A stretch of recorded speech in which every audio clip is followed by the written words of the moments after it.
It's the final confrontation.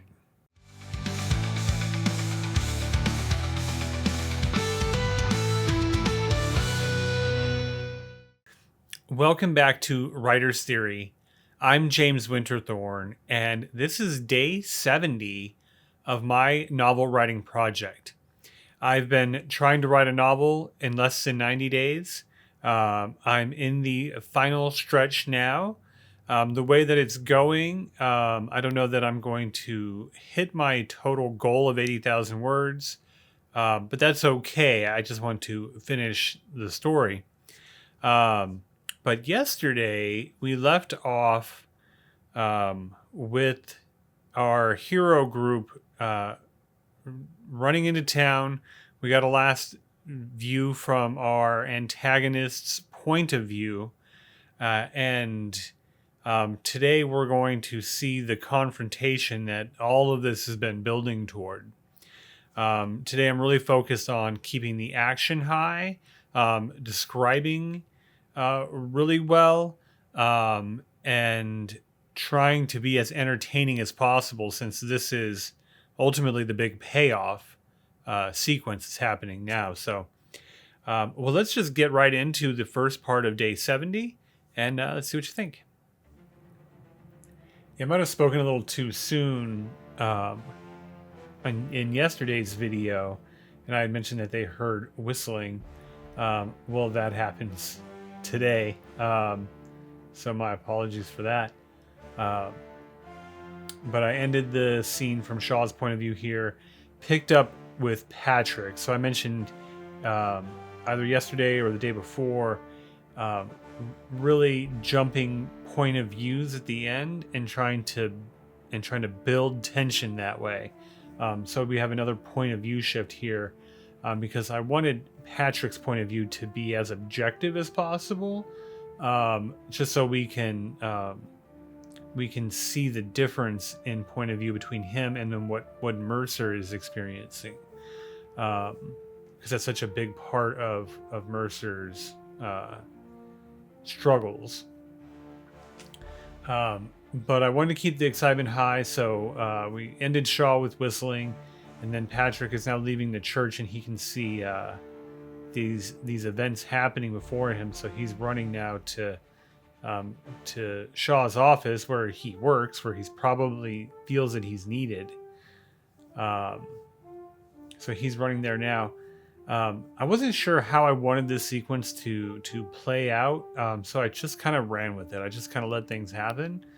And so I have Fireheart just jumping at the sheriff from his horse, and we really don't know what happened in terms of that confrontation there. But Patrick runs in the back door, so we really don't see. But he comes in and sees Mr. Shaw on the floor with a gun in his face. So I decided to take this approach versus seeing Mercer and Alvarez's point of view going into the office, because I also, as much as this is there's guns and there's a threat of violence and there's that element of action happening here, I didn't want it to be the central focus. I didn't want to have it be just fighting. And so I'm not avoiding it, but I'm picking those moments that I want to share. Because there's elements that I want the story to be about. There's elements that I don't want it to be about. Like fighting for the sake of fighting is not something I want the story to be about. Tell me how you feel about that. Like in this type of a story, and you're going through this, were you expecting more action? Were you expecting more fighting between characters? Versus what I've done here, where I've taken a point of view character and had him slip in the back door, and we don't see the big entry into the mayor's office. So yeah, let me know what you think. I would greatly appreciate your feedback. So let's see the rest of day 70 and see how this goes. And so I wanted to keep this kind of just like I said, clean and objective. So this is from Patrick's point of view. So I really wanted him to just kind of almost be like a camera in the office here, to counterpoint what we're going to see with Mercer's point of view coming up. And so here again, like we can see there's something up with Mercer here, because Maria's telling him like to get on with it. But I wanted to have a really clean perspective to see before we jump into Mercer's point of view, which I'm going to do here very soon.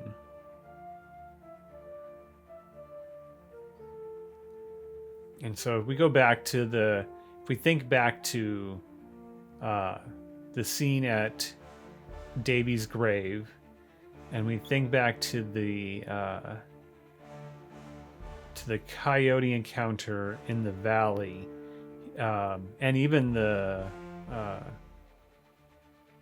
scene in the canyon where he confronts the two people following him, we have a very similar experience happening with Mercer right now. I like what I've done here. I'm really trying to keep descriptions high. I'm trying to make this seem dark and scary. And I hope it's not too much. Like, I like it. I think it's really cool. But I'm worried that it's a little bit much. So I will be curious to see the feedback on this particular scene, where Mercer is just a little bit crazy, honestly. So as you like, obviously we'll finish up this portion of the scene tomorrow, and then you can let me know what you thought of how I approached Mercer's point of view in this case. But this went just as I had planned. I had this ending in mind, structurally, and how things were going to tie together for some time now. I think the beginnings of it started happening in chapter 3, and have been developing since. I think after chapter 5 or 6, I kind of knew how I wanted this to go down. I'm not going to spoil the next couple of days for you, as we work through the final scenes of the story. But yeah, I've been wanting to do this for a while, so I basically executed what I wanted to do with this day's writing. So speaking of this day's writing, let's do today's line of the day. You're a great fool, Cole. You came all this way to kill the devil. And so I pulled this line out because it has the supernatural effect that's been happening to Mercer throughout the story, where he and we as readers don't really know if what he's experiencing is real or not. Where he's having conversations that nobody else can hear, including the person he's having the conversation with. And in this case, it's real dark, and he's talking like this is a, who knows what the spirit or the entity is that he's communicating with now. And I just found it just very intriguing, this particular line. So I pulled it out for today's line of the day. Sorry if that was a little bit of a stammer ramble, but I do like this line.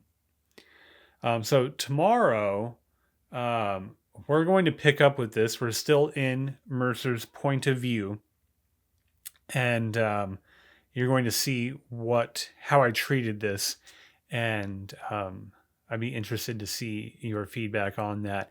And then really, like, any feedback you have just from what you saw today, please let me know. If you would like to see what happens tomorrow, please like and subscribe, and I will be happy to share it with you then.